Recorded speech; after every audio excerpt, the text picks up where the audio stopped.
C'est abominable, jouer Voltaire chez Voltaire. Alors il faut vraiment un culot incroyable. C'est bien pour faire plaisir à Luc Joran que j'ai accepté, mais franchement, dans mes petits souliers. Hein. C'est-à-dire c'est difficile parce que c'est un personnage qui est tellement célèbre et surtout tellement connu, parce qu'on sait tout de Voltaire, et qui a un physique tellement caractéristique qu'on peut le caricaturer facilement. Donc il faudrait que l'acteur ait le physique de Voltaire, ce qui n'est évidemment pas mon cas. Mais j'ai essayé de retrouver par, si vous voulez, le côté nerveux de Voltaire, le côté colérique, qui devait avoir le côté assez méchant, sans doute. C'est normal qu'il ait été méchant, un homme qui a été combattu, qui a dû se battre toute sa vie. Donc c'est un peu ce côté-là, parce que c'est facile, c'est amusant au théâtre de donner des personnages comme ça. C'est beaucoup plus, gratifiant que de faire quelqu'un de gentil et tout. Donc moi j'ai été un peu dans ce sens-là, voilà. Voilà. Mais enfin, Voltaire a fermé, il faut oser le faire. Hein. Alors, mettez-vous en situation et figurez-vous que Gengis Khan va paraître devant vous et qu'il vous réclamera. Devant toute son armée, devant toute la salle et devant le monde entier, le sang de cet enfant. Que lui répondrez-vous? Le sang de mon fils! Telle est notre misère. Vous êtes citoyenne avant que votre mère. Toi, sur toi, la nature a si peu de pouvoir. Oh, elle n'en a que trop, mais moins que mon devoir. Et je dois plus au sang de mon malheureux maître qu'à cet enfant obscur à qui j'ai donné l'être. Non, je ne connais pas cette horrible vertu.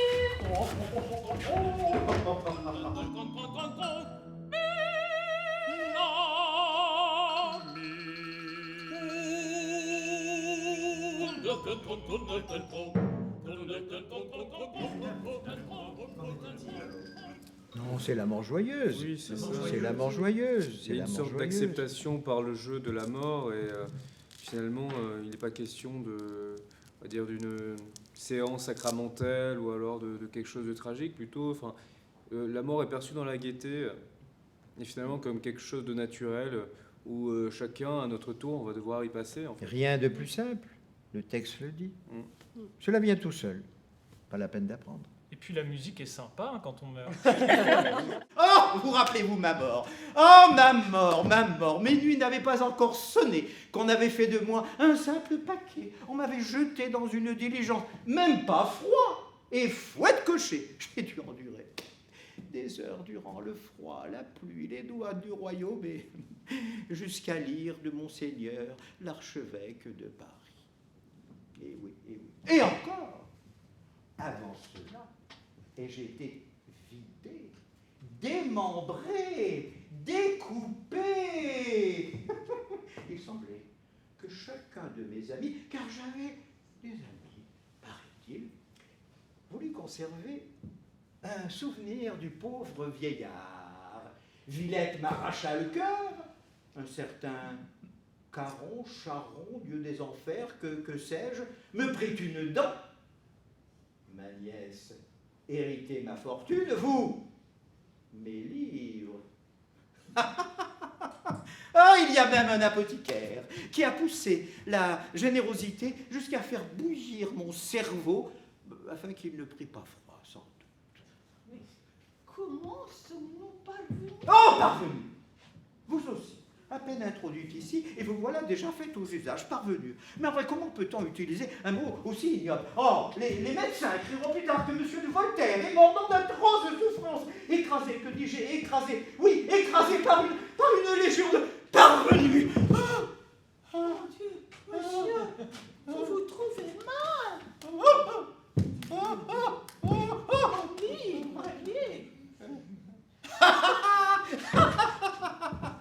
Non, mais je trompe encore fort bien.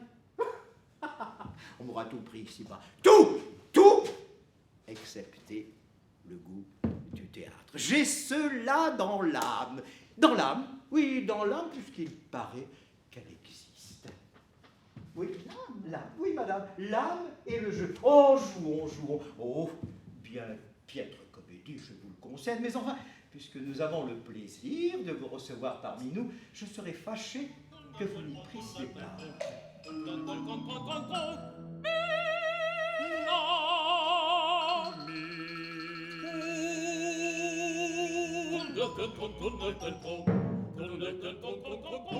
C'est une expérience très intéressante de travailler avec des jeunes gens très impliqués, absolument charmants.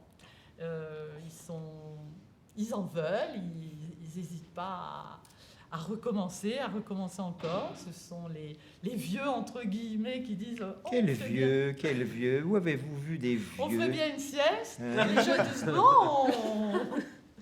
Et puis travailler avec un auteur musicien, c'est toujours passionnant. Et puis un auteur aussi, Luc Joran, qui a accompagné notre travail. Oh, petite princesse, vous m'abandonnez une fois de plus. Me délaissez au moment même où... Je vous abandonne, oui. Mais vous me retrouvez toujours. N'est-ce pas le cas? Oh, lui-même, monsieur. Pour vous servir. Et vous-même, quel masque cachez-vous donc derrière ces bracelets de tulipes? Derrière ces roses, ces œillets. Mesdames, vous me gêneriez près. Mais que jouez-vous donc? Pas jouer, mais c'est que... Eh bien... Eh bien, Eh bien... je ne sais pas jouer. Oh, comment, monsieur Bayard, vous ne savez pas jouer? Mais enfin, monsieur Bayard, nous allons vous apprendre. Oh oui, quelle bonne idée.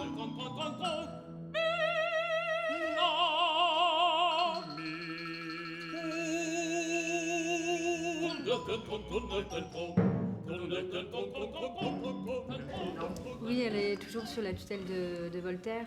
Et du coup, elle est toujours... c'est le personnage le plus jeune de la pièce. Donc du coup, des fois, elle peut être un peu frustrée parce qu'elle veut se faire... elle veut se montrer dans la pièce, elle veut s'imposer. Mais je pense qu'elle y arrive un petit peu au fur et à mesure de la pièce. À des moments, elle arrive à se montrer un petit peu plus et à se mettre un peu plus en lumière. Et à se détacher peut-être un petit peu plus de la tutelle de Voltaire. Ah oui. Alors ce qui est intéressant, c'est quand on joue un personnage qui est une personne qui a vraiment existé aussi. C'était une première pour moi. Et du coup, je me suis dit que j'allais essayer de le faire comme si c'était un personnage. Donc, je me suis inspiré effectivement de Nosferatu, tout à fait. De faire un grand vampire, bien droit, bien guindé au début. Et puis, quand il est emmené par Lequin faire le comédien, il devient très fluide avec cette espèce de grande toge. Et ensuite, voilà, il peut avoir des mouvements, il peut sauter, il peut être beaucoup plus sensuel. Et donc, il sort un petit peu de cette stase du début. Et il s'exprime à travers le théâtre. Et du coup, c'était assez agréable à jouer. Et puis, avec l'avancée de la pièce, à se transformer petit à petit en un personnage, puisqu'ensuite, Christophe Paillard devient Zamti. Et ensuite, il s'en va et il quitte la pièce dans son personnage de Zamti. Madame Albina, l'ancienne conservatrice de la bibliothèque de Voltaire à Saint-Pétersbourg. De Voltaire, oui. Vraiment, je ne sais où ça, mais si tout cela est un rêve, mais laissez-moi vous dire, madame, à quel point j'admire votre œuvre. J'imagine qu'il n'était pas facile de faire vivre l'esprit de Voltaire de ce côté du rideau de fer, surtout au lendemain d'une guerre qui a si durement éprouvé votre ville. Je me suis penché moi-même, et avec une audace qui doit vous paraître bien présomptueuse, n'étant pas familier de la langue russe, sur le devenir de la bibliothèque de notre cher grand temps. Ah, le cher grand temps. Il est vrai que dans les premiers temps, je ne m'intéressais qu'à celle de Diderot. Pardon? Qu'est-ce que vous avez dit? Diderot. Dodo? Didi? Dodo? Diderot. Je ne connais pas.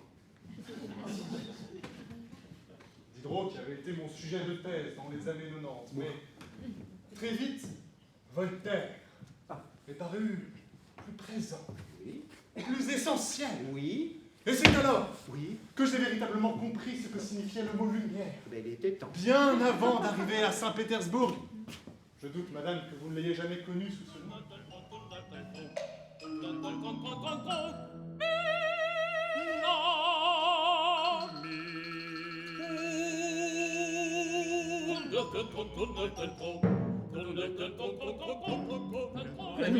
La musique, je pense, vient tout simplement déjà illustrer certains passages, n'est-ce pas? On l'a entendu avec le passage justement de la princesse Dashkov qui vient un petit peu exprimer l'esprit russe, voilà, avec de la musique de Prokofiev, ce genre de choses. On a aussi bien sûr de la musique pour Monsieur Paul Méfano. Monsieur Paul Méfano, voilà. Ça, c'est autre chose. Ça, hein. L'anecdote étant que c'est très très dur de jouer du Paul Méfano, enfin seulement au piano, car la majorité des œuvres ne sont... Enfin, il y a très peu de répertoire pianistique, j'en ai pas trouvé, donc il a fallu un petit peu puiser, on va dire, de diverses inspirations, et en même temps c'est une musique qui est très dure à jouer, donc voilà, j'ai dû un petit peu tricher sur le style, mais bon, je crois qu'on a tous un peu perçu peut-être l'esprit, la complexité sonore, n'est-ce pas, de ce compositeur. Oui, Un peu plus.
Con